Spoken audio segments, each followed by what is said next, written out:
Hello students, I am Aarti Chauhan and I welcome you all to my channel Aarti Education World. Dear students, in this video we are going to discuss your 9th class social science worksheet number 24. The date of this worksheet is 29 August 2020. Dear students, last video में भी हमने Russian revolution पढ़ा था और socialism के बारे में जाना था. इस वीडियो में भी हम रशियन रेवोल्यूशन पार्ट 2 कर रहे हैं. देखिए कैसे आया सोशलिज्म रशिया के अंदर. 1871 में क्या हुआ, जो टाउन कंट्रोल ऑफ पेरिस थी उसको टेक ओवर कर लिया गया. किन लोगों ने, जो वहाँ के वर्कर्स थे, ऑर्डिनरी पीपल थे, प्रोफेशनल थे, पॉलिटिकल एक्टिविस्ट थे और दूसरे लोग थे, उन सब ने, चाहे वो वहाँ के मजदूर हो, वहाँ के प्रोफेशनल हो, सब लोगों ने. This incident motivated the socialist to form a socialist government all over the world. और इस इंसिडेंट ने पूरे वर्ल्ड में जहाँ भी राजतंत्र होगा, जहाँ भी निरंकुश शासन चल रहा होगा, उन्होंने क्या, जहाँ भी मोनार्की होगी वहाँ पे वो सब लोग इंस्पायर हुए कि सोशलिस्ट गवर्नमेंट बननी चाहिए. From here only the workers red flag was adopted as communist revolutionaries flag. और यहीं से जो कम्युनिस्ट थे उनको क्या मिला, लाल रंग का झंडा फहराने को मिला. वहीं से स्टार्टिंग हुई थी. आप देखते हैं आफ्टर द रेवोल्यूशन ऑफ 1905, 1905 के रेवोल्यूशन के बाद जो जार थे वहाँ पे, जार निकोलस, जो वहाँ के कौन थे, जो वहाँ के वो थे, शासन करता था, जो वहाँ पे निरंकुश शासन करता था, उसने परमिशन दे दी कि ड्यूमा बना लो. भाई उसको परमिशन देनी पड़ी. रशियन पीपल को इंट्रोड्यूस हुए पॉलिटिकल राइट. अब उन्हें अपना राजनीतिक हक मिला. और वह कौन सा हक, वोट देने का अधिकार अब मिला. Due to the defeat of Japan, और जापान से हारने के कारण अनार्की आर्मी में अराजकता फैल गई, करप्शन फैल गया एडमिनिस्ट्रेशन में. और कॉमन लोग जो थे, वहाँ की साधारण जनता, वो डिससेटिस्फाई हो रही थी बहुत ज़्यादा. उनको कोई सेटिस्फेक्शन नहीं मिल रहा था, वो खुश नहीं थी.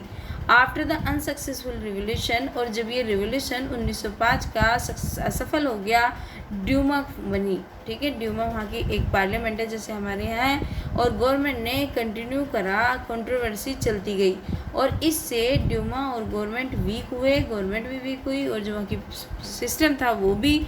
और 1912 में जब 4th ड्यूमा रशिया बनी तो वर्ल्ड वार में एंट्री करी. और जहाँ पे वो क्या हुआ, वो हार गई. तो इससे क्या हुआ, उनका जो आर्मी के ऊपर कंट्रोल था वो भी ख़त्म हो गया. इन मार्च 1917 और मार्च 1917 में जो पुअर हंगरी लोग थे वो अनकंट्रोल हो गए. वो क्या करने लगे, लूटपाट करने लगे. और जो वहाँ की जो पुलिस थी उसने भी उनको मना कर दिया. जो cavalry refuse to fire on demonstrators, उन्होंने मना कर दिया कि हम ऐसे लोगों के ऊपर क्या नहीं चलाएंगे, फायर नहीं करेंगे. इन सच सिनेरियो, और इस सिनेरियो में जो बोल्शेविक थे उन्होंने, जो सोशलिस्ट वर्कर्स पार्टी के बोल्शेविक थे, 2 पार्ट थे ना, हमने पढ़ा था लास्ट वर्कशीट में, बोल्शेविक और मेंशेविक. बोल्शेविक ने कंट्रोल कर लिया उसके ऊपर, मतलब सत्ता पे वो काबिज हो गए, जो पावर उनके हाथ में आ गई. मेंशेविक जबकि ये चाहते थे कि धीरे धीरे कोई पॉलिटिकल चेंजेस आने चाहिए, पॉलिटिकल रिफॉर्म्स और पार्लियामेंट्री इलेक्शन होने चाहिए. लेकिन कि वो क्या थे, जो आपके बोल्शेविक थे वो सत्ता पे काबिज हो गए थे.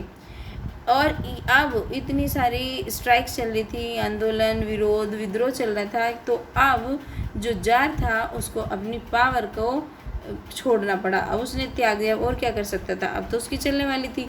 इस इन्फ्लुएंस में मार्क्स को और एंजल्स को, लेनिन क्या थे, मार्क्सवादी थे. उन्हें मार्क्सवादी विचारधारा से बहुत प्रभावित थे.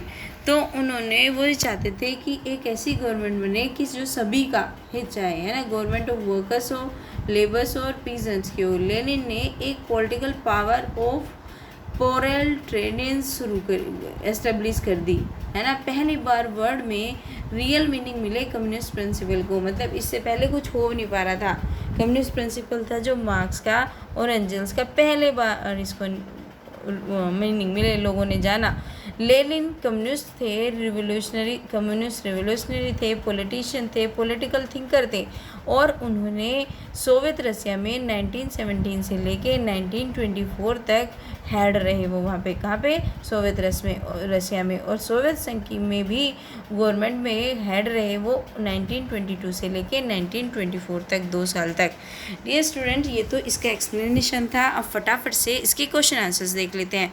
What is the importance of first Paris commune? तो क्या इंपॉर्टेंस है पेरिस कम्यून, जो क्या है, एक radical socialist anti religion revolutionary government है जो पेरिस में 18 मार्च से 28 मई तक रही, क्योंकि पेरिस क्या था, अंडर सीज था for 4 months। Third republic moved its capital to Tours. ये इसका पहला क्वेश्चन का आंसर लिख लो। Which political change did appear in Russia after 1905? तो जो भी चेंजेस आए हैं आप इसमें लिख दीजिए कि ये सब चेंजेस आए थे, तो ये आपके सेकंड क्वेश्चन का आंसर हो जाएगा। ओके स्टूडेंट्स, अब देखते हैं थर्ड क्या है। What were the disagreements between Bolshevik and Menshevik? कौन से डिसएग्रीमेंट थे बोल्शेविक और मेंशेविक के अंदर?